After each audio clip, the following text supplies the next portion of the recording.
Avec la distanciation sociale, les contrôles de température et d'autres précautions, les Malaisiens sont autorisés à faire du shopping et à se rendre dans les restaurants depuis début mai. La plupart des usines ont rouvert plus tôt. Le secteur de la construction est cependant majoritairement bloqué, les employeurs devant faire dépister plusieurs centaines de milliers de travailleurs migrants avant la reprise du travail. À partir de ce mercredi, cependant, le gouvernement franchit la prochaine étape vers la normalité.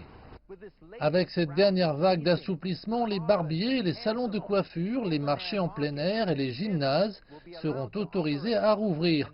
De plus, la plupart des sports sans contact et individuels seront autorisés.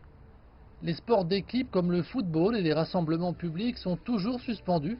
Quant aux écoles, elles ne rouvriront que progressivement à une date ultérieure.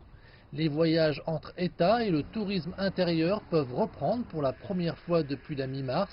Mais en l'état, les frontières de la Malaisie restent fermées jusqu'en septembre.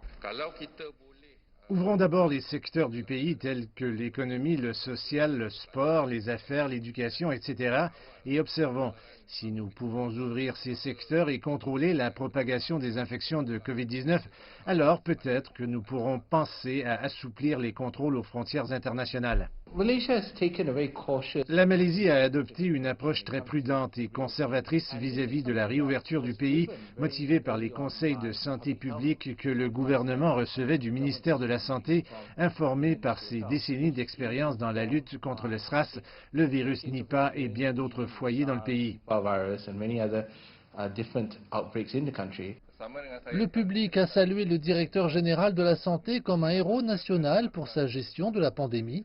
Et contrairement à certains autres pays, les Malaisiens ont largement soutenu la réouverture prudente, étape par étape, et ont accepté les inconvénients de cette nouvelle réalité.